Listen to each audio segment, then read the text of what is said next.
열왕기상 12장 1절부터 15절까지의 말씀 함께 읽고 나눕니다. 르호보암이 세겜으로 갔으니 이는 온 이스라엘이 그를 왕으로 삼고자 하여 세겜에 이르렀습니다. 느밧의 아들 여로보암이 전에 솔로몬 왕의 얼굴을 피하여 애굽으로 도망하여 있었더니 이제 그 소문을 듣고 여전히 애굽에 있는 중에 무리가 사람을 보내 그를 불렀더라. 여로보암과 이스라엘의 온 회중이 와서 르호보암에게 말하여 이르되 왕의 아버지가 우리의 멍에를 무겁게 하였으나 왕은 이제 왕의 아버지가 우리에게 시킨 고역과 매운 무거운 멍에를 가볍게 하소서. 그리하시면 우리가 왕을 섬기겠나이다. 르호보암이 대답하되 갔다가 3일 후에 다시 내게 오라 하매 백성이 가니라. 르호보암 왕이 그의 아버지 솔로몬의 생전에 그 앞에 모셨던 노인들과 의논하여 이르되 너희는 어떻게 충고하여 이 백성에게 대답하게 하겠느냐. 대답하여 이르되 왕이 만일 오늘 이 백성을 섬기는 자가 되어 그들을 섬기고 좋은 말로 대답하여 이르시면 그들이 영원히 왕의 종이 되리이다 하나 왕의 노인들이 자문하는 것을 버리고 자기 앞에 모셔 있는 자기와 함께 자라는 어린 사람들과 의논하여 이르되 너희는 어떻게 자문하여 이 백성에게 대답하게 하겠느냐. 백성이 대대게 말하기를 왕의 아버지가 우리에게 매운 멍에를 가볍게 하라 하였느니라. 함께 자라난 소년들이 왕께 아뢰어 이르되 이 백성들이 왕께 아뢰기를 왕의 부친이 우리의 멍에를 무겁게 하였으나 왕은 우리를 위하여 가볍게 하라 하였은즉 왕은 대답하기를 내 새끼손가락이 내 아버지의 허리보다 굵으니 내 아버지께서 너에게 무거운 멍에를 매게 하였으나 이제 나는 너희의 멍에를 더욱 무겁게 할지라. 내 아버지는 채찍으로 너희를 징계하였으나 나는 정갈 채찍으로 너희를 징계하리라 하소서. 3일 만에 여로보암과 모든 백성이 르호보암에게 나왔으니 이는 왕이 명령하여 이르기를 3일 만에 내게로 다시 오라 하였습니다. 왕이 포악한 말로 백성에게 대답할세 노인의 자문을 버리고 어린 사람들의 자문을 따라 그들에게 말하여 이르되 내 아버지는 너희의 멍에를 무겁게 하였으나 나는 너희의 멍에를 더욱 무겁게 할지라. 내 아버지는 채찍으로 너희를 징계하였으나 나는 전갈 채찍으로 너희를 징치하리라 하니라. 왕이 같이 백성의 말을 듣지 아니하였으니 이 일은 여호와께로 말미암아 난 것이라. 여호와께서 전에 실로 사람 아히야로 느밧의 아들 여로보암에게 하신 말씀을 이루게 하심이더라. 아멘. 오늘 12장에 나타난 이 르호보암이 왕국을 가르게 되는 이 어리석은 결정, 이 부분에 관한 스토리와 그리고 여로보암이 어떻게 남은 10지파의 왕이 되어서 북왕국이 되었는가라고 하는 이 이야기에 대한 결정적인 왕과 또 신하들과 그리고 여로보암의 왕의 등극과 이런 이야기들을 쭉 12장에 다뤄주고 있습니다. 우리가 옛날 르호보암의 이야기를 보면 참 르호보암 바보 같다, 고집스럽다, 그리고 교만하다, 어리석다 이런 여러 가지 말들을 우리가 붙일 수 있습니다. 하지만 이 모든 열매는 솔로몬이 이미 열매를 맺게 하기 위하여 뿌려놓은 씨앗과 그리고 그 뿌려놓은 씨앗에서 자라난 것들의 결실일 뿐입니다. 사실은 이미 이 모든 것들은 솔로몬에 의해서 거의 정해진 것이었고 거의 그렇게 가야만 할 만큼 솔로몬의 죄가 큰 것이었습니다.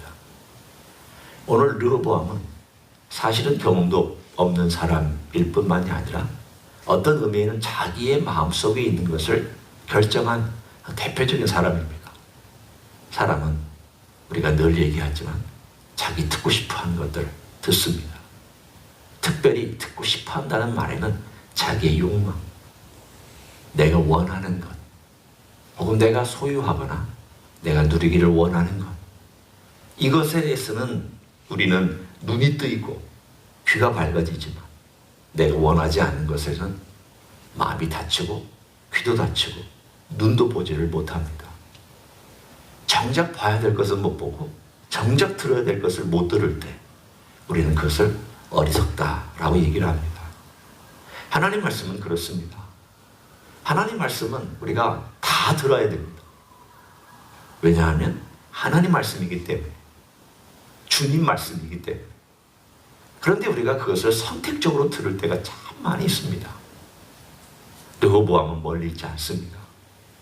우리 안에 르호보암이 있고, 우리의 생각 가운데 르호보암이 있고, 우리의 선택 가운데 르호보암이 있습니다. 그런데 이 르호보암이 정말 지혜롭지 못한, 정말 하나님의 그 마음을 알았다라면, 르호보암이 솔로몬은 처음 가졌던 다가 완전히 타락해서 회개 없이 죽었지만, 그 과정 속에서 하나님을 좀 배웠었다라면 어땠을까? 그 선택의 내용에 관한 핵심 내용이 바로 오늘 7절에 6절과 7절에 나와 있는 내용입니다. 우리는 그 배경을 보면 솔로몬이 어떻게 그 시대의 백성들에게 했는지에 대한 배경을 좀 알 필요가 있습니다. 4절을 보십시오. 왕의 아버지가 우리 멍에를 무겁게 하였다. 그리고 왕의 아버지가 우리에게 시킨 고역과 매우 무거운 멍에를 가볍게 해달라. 우리 솔로몬 시대를 생각하면 화려함, 황금, 무화과 나무 아래에서 평안히 거함, 그리고 주변에 있는 나라들을 다 굴복시킨, 모든 면에서 태평성대를 이룬 것처럼 우리는 생각하지만 꼭 그렇지 않습니다. 오늘 명확하게 얘기하고 있는 내용이 등장합니다. 백성들은 생각보다 힘들었습니다. 왜냐하면 40년 내내 빌딩 프로젝트 했습니다. 40년 내내 고역했습니다. 백성 데려다 관리시키고, 자, 너희 좀 일했으니까 그냥 고향에 돌아가도 좋다. 백성들이 자기 농사도 지으랴, 노동도 하랴, 너무 힘들었습니다. 사실은 어떤 의미로 보면은 물질은 더 많아졌는지 몰라도 삶의 퀄리티는 떨어졌습니다. 그것이 솔로몬 시대의 문제입니다. 솔로몬 시대의 정의는 탑다운 방식의 저스티스입니다. 정의입니다. 왕이 명령하면 다 들어야 되고, 왕이 결정하는 게 다 정의이며 공의입니다. 결국 이것은 어떤 결과를 낳았습니까? 사람들을 힘들게 합니다. 피곤하게 합니다. 많은 경우 위에서부터 모든 것들이 명령 하달식으로 내려오는 것은 점점 변질되어서 나중에는 독재가 되거나 고집이 되거나 정말 하나님의 뜻에 상관없는 그런 결정으로 전락되기 쉽습니다. 하나님께서, 주님께서 그렇게 우리에게 가르쳐 주셨습니까? 아닙니다. 하나님께서 광야에서 40년 동안 같이 거하셨을 때에 함께 거하고 함께 먹고, 그 대표적인 예가 모세였습니다. 모세는 하나님의 계시를 전달해 주는 사람이었지만 그는 명령하지 아니하고 항상 하나님과 동행하였으면, 백성과 같이 동행했으면, 백성이 찾아오면 같이 듣고 나누고 그들의 삶의 한가운데 같이 머물렀던 대표적인 섬겨주었던 사람, 그래서 하나님의 종이었던 사람이 모세였습니다. 정의는 탑다운이 아니라 바람업입니다. 탑다운은 내가 명령하니까 넌 들고 이것이 옳다라지만, 바텀업은 아래 내려와서 섬겨주고 아래 내려와서 그 형편과 처지 속에서 같이 웃고 같이 울고 같이 눈물을 흘릴 줄 아는 그러한 저스티스, 공의를 하나님은 기뻐하시는 공의라고 말씀하셨습니다. 그래서 성경에 보면 계속 가난한 자 돌봐줘라, 힘든 자, 병든 자, 고아와 과부, 외국인 돌봐줘라. 왜 돌봐줘야 되냐? 나는 그들 가운데 함께 있다. 그들이 힘들 때 나는 그들과 함께 머문다. 주님은 늘 그 바람, 이 가장 밑바닥에서 힘든 자들을 도와주는 그 공의를, 그래서 그들을 속에서 하나님을 섬기고 그들 가운데서 하나님의 의를 실천하는 것을 주님은 늘 원하셨습니다. 그러나 왕들은 실패했습니다. 다윗도 뺏어가기 나중에는 데려가기 바빴지.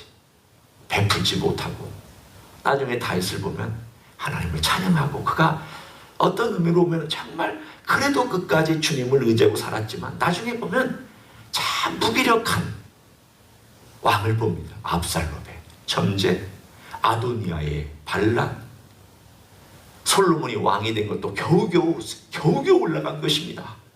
다윗이 딱 해서 한 것이 아닙니다. 나단이 나타나고 밧세바가 뒤를 거들어서 겨우 올려놓은 왕입니다. 다윗도 나중에 흐느적거렸습니다. 이 왕이 가지고 있었던, 왕들이 가지고 있었던 내용들을 보면 결국 다 실패합니다. 히스기야도 나중에 보면은 교만하여서 자랑하다가 하나님께 이 왕궁에 있는 모든 물건이 다 바벨론 땅으로 가져갈 것이라고 그런 하나님의 심판을 받습니다. 결국은 이 리더십은 누구를 위한 리더십이고 누구를 향한 말씀입니다. 이것은 바로 메시아, 기름 부음 받은 자, 왕이 계속 있었고 사울, 다윗, 솔로몬, 르보암, 그리고 맨 마지막 시드기야까지 이 수많은 왕들이 이스라엘 역사와 유다 역사에 나타났지만 어느 누구 하나 제대로 섬긴 사람이 없었습니다. 정말 없었습니다. 그래서 사람들은 메시아를 기다립니다. 우리를 섬겨줄 진짜 왕, 우리의 가장 밑바닥까지 아는 진짜 왕, 우리의 가장 깊은 내면까지 섬겨줄 수 있는 진짜 왕. 오늘 본문에 나와 있는 섬겨라, 오늘 본문에 그 이야기를 나이 먹은 대신들이 하잖아요. 왕이 만일 오늘 이 백성을 섬기는 자가 되어 그들을 섬기고 좋은 말로 대답하여 이르시면 그들이 영원히 왕이 종이 되리이다. 그들의 입술에서 나온 이 표현은 단순히 그 시대에만 통용되는 말이 아닙니다. 이것은 이스라엘 백성들이 오매불망 늘 기다리던 왕에 대한 모습입니다. 처음에 그들이 왕을 구할 때, 사울 왕이 되기 전에 구할 때 우리에게도 왕이 있어야 되겠나이다. 하나님이 싫어하셨습니다. 너희들 왕 삼으려고 그러느냐? 내가 너희 왕인데 왜 왕을 자꾸 삼으려고 그러느냐? 내가 너희들을 구원해 주지 않느냐? 백성들이 얘기합니다. 아니, 그래도 우리는 왕이 필요합니다. 그럼 왕이 너희들 거 다 뺏어갈 거다. 너희들이 일꾼 데려갈 거다. 너희들의 재산 가져갈 거다. 군대를 위해서 너희들의 절분이 데려갈 거다. 다 테이크 할 거다. 그리고 나서 하나님이 그 왕에 대한 이야기를, 기대하시는 말을 그리고 얘기합니다. 왕은 이렇게 하면 안 된다. 왕은 이렇게 하면 안 된다. 왕은 이렇게 해야 된다.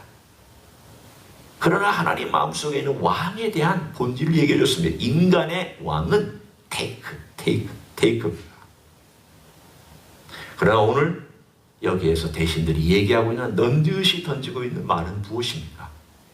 진짜 왕은 테이크가 아니고 섬겨주는 것이라는 뜻입니다. 이 땅에 와서 테이크하지 아니하고 섬겨주신 분이 누굽니까? 이 땅에서 진실한 마음으로 이 바람, 이 밑바닥에서 섬겨주고 도와주고 우리 아픔과 함께 같이 있고 우리를 정죄하지 아니하며 위에서 내려다보고 이것이 정의라고 말씀하시지 아니하며 외치지 아니하며 그는 상한 갈 때 꺾지 아니하고 그 고통스러워하는 자들의 손을 잡아줬던 그 아래서부터 함께했던 왕이 누굽니까? 그 왕이 누굽니까? 그런 왕이 어디 있습니까?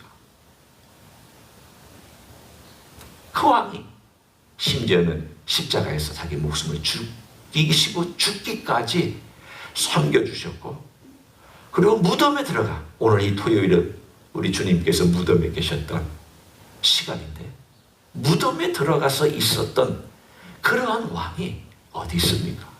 무덤까지, 거기까지 들어가서 섬겨주셨던 그런 왕은 이 세상에 아무도 없습니다. 예수님 밖에는 없습니다. 예수님이 무덤에 들어가신 것, 저는 참 의미가 있다고 생각합니다. 왜냐하면 우리를 무덤에서 끄집어내기 위해서 그렇습니다. 주님은 정말 우리의 모든 면에서의 목자며 모든 면에서 우리를 대변할 수 있는 분입니다. 모든 면에서 그렇습니다. 주님 육체로 아파했죠. 배반당해봤죠. 10년 자기 직접 일해서 먹고 사셨죠. 부양했죠. 인류를 위해 섬겼죠. 무거운 짐 졌죠. 죽으셨죠. 무덤까지 들어가 보셨죠. 인류를 대표하고 인류를 위하고 인류를 섬긴 어떤 면에서도 사실은 무엇 하나도 내가 너희를 대표한다. 그럴 때 인간의 대표가 와서 어떤 사람이 와서 예수님 무덤에 들어가 보셨어요? 라고 얘기해도 그래, 내가 무덤에 들어가 봤다. 내 시체가 무덤에 있었다. 나는 무덤 속에 머물렀던 적이 있다라고 거기까지도 우리를 섬겨주셨다라고. 심지어는 성경에 보면 예수님의 영이, 시체는 무덤에 있고 예수님의 영은 지옥에 내려가서 그분의 승리를 선언했다고 나옵니다. 심지어는 지옥까지도 주님은 내려가서 거기서 계셨습니다. 우리가 가야 할 곳까지, 우리가 원래 우리의 운명이었던 곳까지, 우리가 예수님이 없었다라면 당연히 그 수술을 받고 거기에까지 가야만 했던 그것까지도 주님은 거기까지 내려가셨다가 올라오셨습니다. 우리 주님이 이 땅에 오셔서 우리를 섬겨주실 것을 어떻게 말로 설명이 안 됩니다. 생애에서도 섬겨주셨고 무덤 속에서도 어떤 의미로는 섬겨주셨고 어떤 의미로는 그 깊은 인간이 가야 될 지옥까지 주님은 가셨다가 그리고 부활하셔서 내일 아침 다시금 우리를 만나주시러 오시는 이 주님의 섬김은 오늘 단 한 명의 왕, 단 한 명의 왕, 누구도 제대로 섬겨주지 않았다.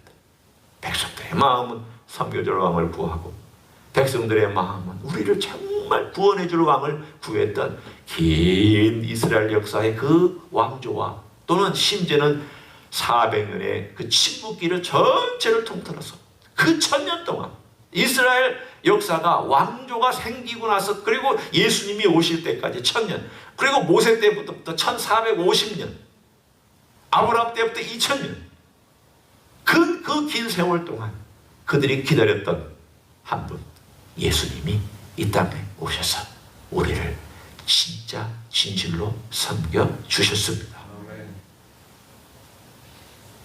그분이 우리의 주님이 되신 게 마땅하지 않습니까? 그분이 우리의 칭송을 받아야 마땅하지 않습니까?